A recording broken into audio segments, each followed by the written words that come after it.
Today I am running down my top 10 solo board games of all time. Welcome to the board game cabin. My name is Eric. Let's start with number 10. Terraforming Mars Ares Expedition. Specifically with the Crisis expansion. This is my go-to when I feel like playing Terraforming Mars solo. This is a streamlined engine building game in which we control interplanetary corporations with the goal of usually making Mars habitable. In this Crisis expansion though, Mars is already terraformed and you must keep it habitable while reacting to mounting disasters that reduce the oxygen, temperature and oceans. I really love this because the solo mode is so smooth to control and the setup is quick. In this game mode, I like that you are forced to focus on terraforming and can't be greedy, only focusing on money and card draw. The difficulty can be adjusted when you get better, and it also scratches the same itch as the original Terraforming Mars, but in less time and upkeep. I have done a full playthrough of this game. The link is in the description. And that's my number 10, Terraforming Mars Ares Expedition. My number 9 solo board game of all time is Stardew Valley, the board game. You play as a worker, leaving your soul-crushing, monotonous work at the Joja company. You inherit your deceased grandfather's worn-down farm in Pelican Town, and finding new purpose in rural living and community revitalization. Battling against the encroaching, modernizing Joja Corporation to restore the town's heart, the community center, and discovering deeper secrets within the valley. The game is built around seasonal planning, exploration, and resource management. You're balancing crops, mining, friendships, and community goals, and you have 1 year to fulfill the goals that your grandpa left you. This is my go-to when I have had enough of working in front of the computer at my equivalent to the Joja Corporation. For me, a good theme is as important as the gameplay itself, and nothing gets me in a better mood than putting on the soundtrack to this game while planting crops and catching fish in Stardew Valley.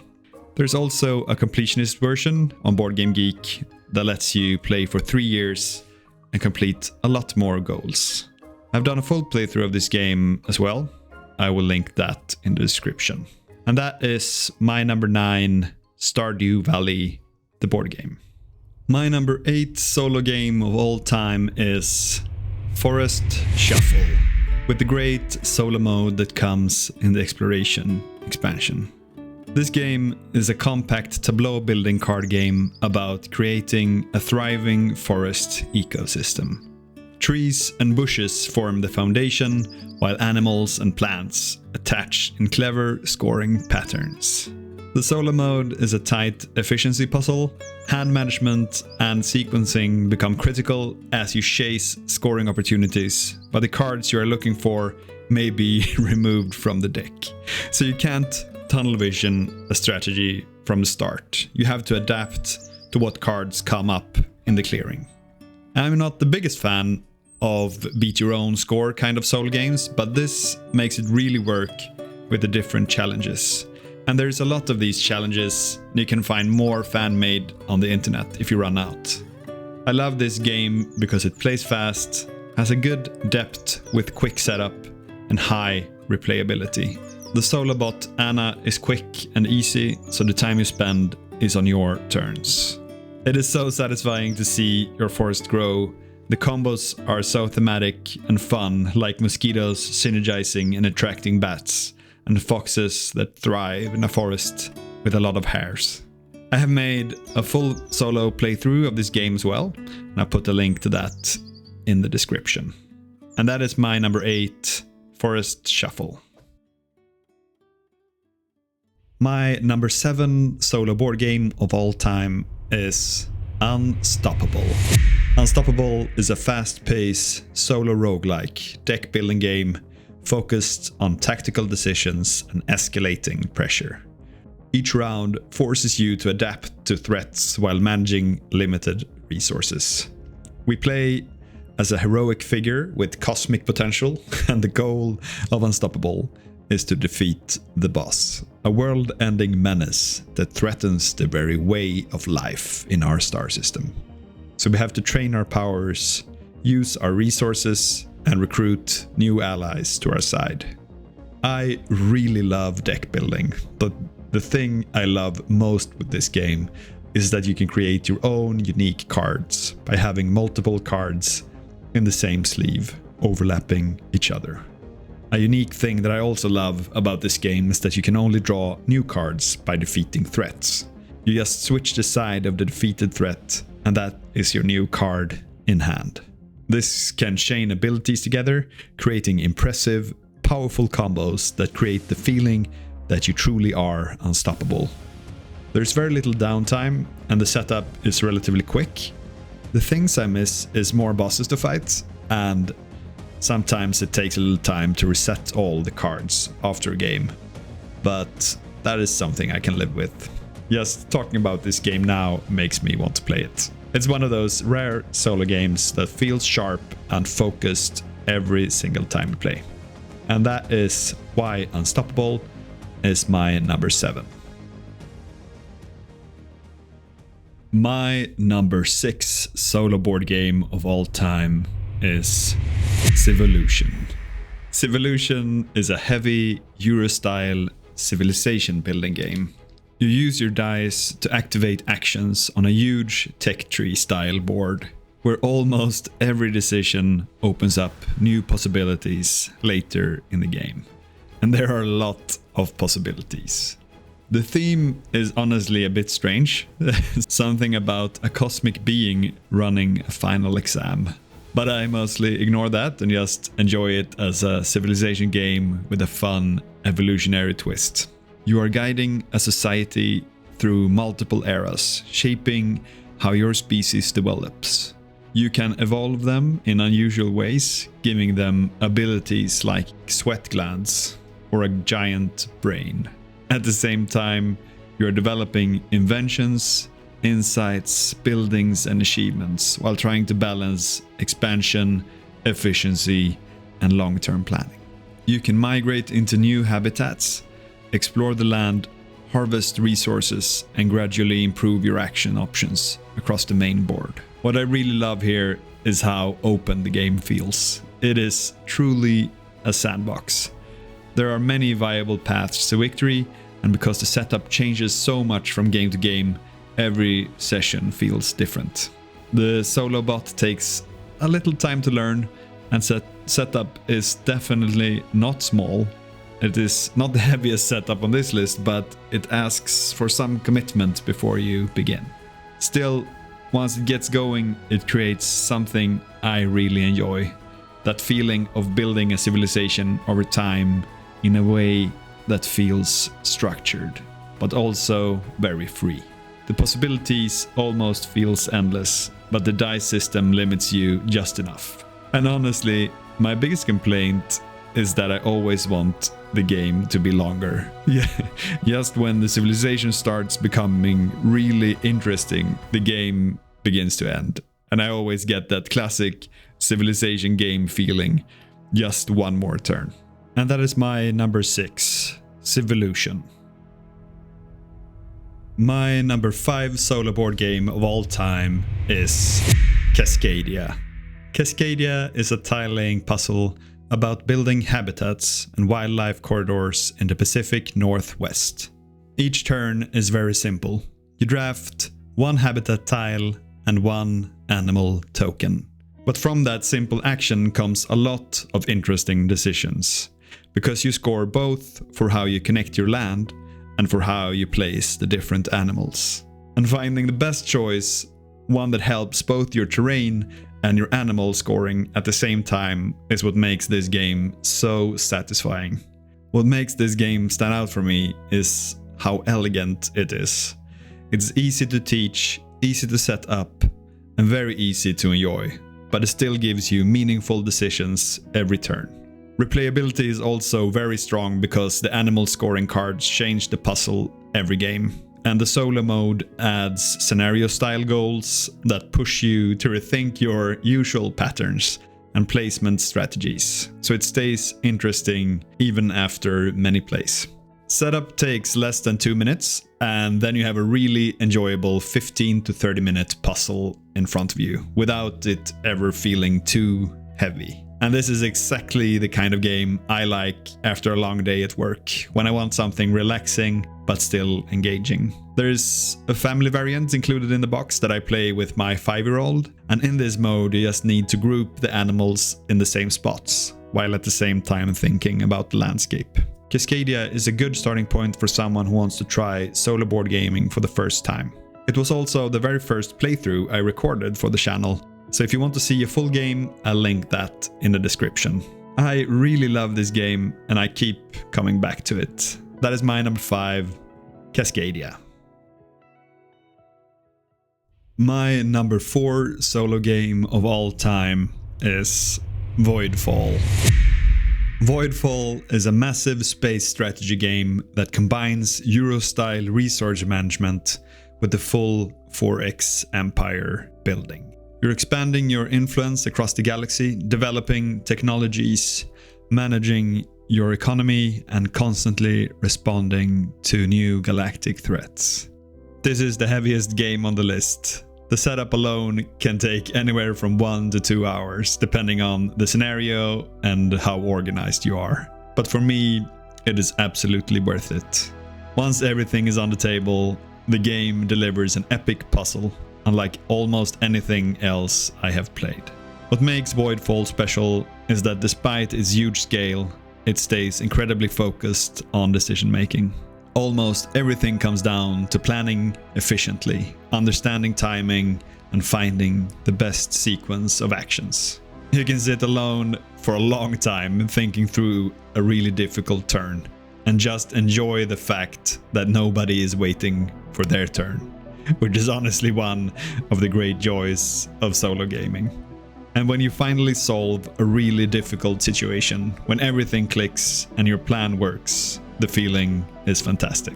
Combat here also feels very different from many space games. It is not driven by luck, but by preparation and calculation, which means every battle feels like a consequence of your earlier decisions. The solo mode turns the game into a dense optimization challenge with constant pressure. Every turn matters, and every mistake can become expensive later. What I really love is that all of this epic scale and complexity happens without relying much on randomness. It feels deliberate, controlled, and incredibly rewarding if you enjoy deep planning. This game just had an expansion released, but I have just scratched the surface of all the content that is in the base game. And this is not a game I play often, because it demands a lot. But every time I do, I just love it. And that is why Voidfall is my number 4. My number 3 solo game of all time is Ashes Ascendancy. What surprised me most about Ashes Ascendancy is just how good the boss system is. It sometimes feels like you are playing against another player, because the boss constantly forces you to adapt to changing board states. The game is built around timing, dice-driven resource management, and careful tempo decisions. And that creates a system that feels both sharp and very satisfying to play. Ashes is an expendable card game where you take on the role of a phoenix-born demigod and protector of the world of Argaia. In this version, you face the relentless dragonborn Skatha Kalani. Ashes Ascendancy is the next era of Ashes Reborn, but it also works as a very strong entry point if you're new to the system, like I am. I really like how the dice works here as resources to pay for your cards, because they feel random but never frustrating. A strong roll gives you a slightly better turn, while a weaker roll is usually manageable if you planned ahead. One thing that feels especially unique is that you choose your own opening hand. That gives you meaningful control right from the start, and makes the first round much more interesting than in many other card games. Even if late draws are not perfect, you often already have spells in play that keep your engine going, which creates a very satisfying sense of momentum. This is still a very new game for me, but it immediately became one of those games I just want to keep returning to. Before this, I had not played any Ashes games, but now I honestly want to explore the whole system. I grew up playing Magic the Gathering with my brothers, and because I already love deck construction card games, this really hits the spot for me. Deck building also feels very natural here. You start with a simple deck, learn what works, remove cards you don't like, and slowly begin experimenting. And because the dice shape how decks function, even small changes can feel meaningful. My only real complaint is that a lot of the Ashes Reborn Red Rains boxes is hard to get where I live, and there is only one boss in this box, but more is on the way. But the core system is so strong that I still keep coming back, even to the same boss. It earns this spot on my list because it delivers the feel of a competitive card game in a solo format that feels fair, clever, and incredibly well designed. I have also made a full playthrough of this game, so if you want to see how the game functions, I'll leave a link in the description. And that is my number 3, Ashes Ascendancy. My number 2 solo board game of all time is Mage Knight. Mage Knight is one of the most impressive solo games I have ever played. It is a fantasy adventure game where every turn feels like solving a deep tactical puzzle. You explore the map, fight enemies, recruit units, you learn powerful spells, level up your character, conquer cities, and prepare for a final assault that feels like the climax of a full campaign, even though it all happens in a single session. It always brings me back when I played Heroes of Might and Magic as a kid, because it has the same feeling of slowly building strength, revealing the world, and planning just one more move before ending your turn.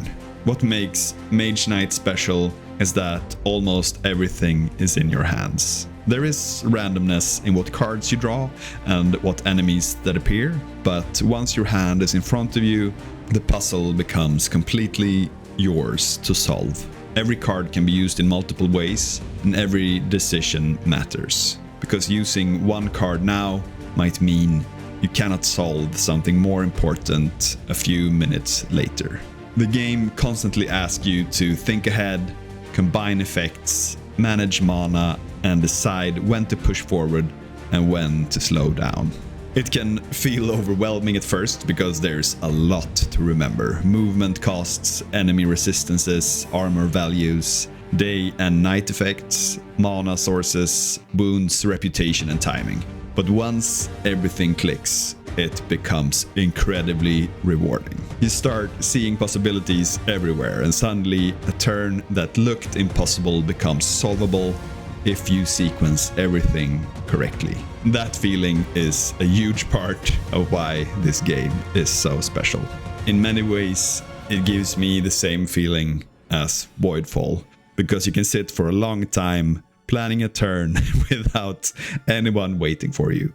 And when you finally solve a difficult situation, it feels like a real achievement. And the progression is also fantastic. You genuinely feel your character becoming stronger during the game, especially when you gain advanced actions, spells, and artifacts, and units that completely change what you are capable of doing. And because the scenarios, map layout, enemies, and available skills vary every time, no game feels exactly the same. It is heavy, it takes a lot of time, and it asks a lot from the player. But very few games reward that effort as much as Mage Knight. Even after all these years, it still feels unique. And that is why it remains one of the strongest solo experiences I know. And that is my number 2, Mage Knight. My number 1 solo board game of all time is Marvel Champions, the card game. In Marvel Champions, you take on the role of a superhero trying to defeat a villain. But what makes this game so special is how consistently exciting that remains, even after a huge number of plays. I have played well over 100 games and it still keeps delivering because the core gameplay loop is incredibly strong. What really makes it stand out is the villain system. The villain is so simple to run, but it creates constant pressure while you balance offense, defense, threat control, and timing. Every turn feels like you're trying to hold everything together while the game keeps pushing back. The game is also highly thematic. The hero designs make you feel like you're playing that specific character. And one of my favorite parts is balancing when to stay in hero form and when to switch to your alter ego like Peter Parker. That decision alone creates so much tension, because everything is modular, every villain, hero and aspect combination creates new possibilities, and that makes the game feel endlessly replayable. It also shares a lot with The Lord of the Rings, the card game, and Arkham Horror, the card game. But even though I'm a bigger fan of the Lord of the Rings universe than the Marvel universe, I prefer the resource system here for solo play. Paying for cards by discarding other cards from your hand creates meaningful decisions every turn, because you constantly choose between using a card for its effect or using it as a resource. Not to mention the obligation and nemesis system, which is pure brilliance, because those cards add personal problems and unique threats that make each hero feel even more distinct. Deck building is lighter than in many other card games, because part of your deck is fixed and only part of it can be changed. And for me, that is a huge strength. I enjoy deck building, but I want most of my time to be spent actually playing. You can take a pre-built hero deck, start immediately, then adjust a few cards after each game and slowly shape it into something better. And because it's an LCG, you always know exactly what you are buying. No random packs, no chasing rare cards. But of course, the game is not perfect. Some content is really hard to find now, which makes it hard for new players to get into this game.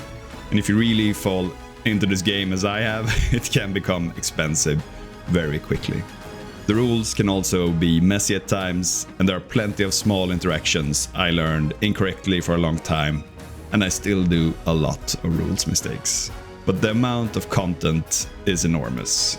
I've played a lot, and it still feels like I've barely scratched the surface. Especially now that I'm only beginning to explore the X-Men content that came out a few years ago. What keeps it at number one for me is how easy it is to get to the table, how thematic it feels, and how every game still gives me a fun challenge. I win far less than half of my games on expert mode, but that only makes it better. That feeling of bringing out a new villain, losing a few times, learning the fight, and finally overcoming it still gives me the same excitement I had playing Magic with my brothers when I was a kid. For me, this is pure fun. And that is why Marvel Champions is my number one solo board game of all time. I am currently working on a playthrough for Marvel Champions, and I will link that in the description when it's up. And there you have it. That was my top 10 solo board games of all time. At least right now. Because honestly, lists like these always change a little when a new game arrives or an old favorite returns to the table. And of course, there are still many games I have not played yet, which means this list will probably look different in a year. So now I'm curious, what are your favorite solo board games right now? If you enjoyed the video, feel free to subscribe to see more top 10 videos and teaching playthroughs in the future. If you want full playthroughs and rules explanations for several of these games, check the links below. Thank you so much for watching and have a great rest of your day. Goodbye.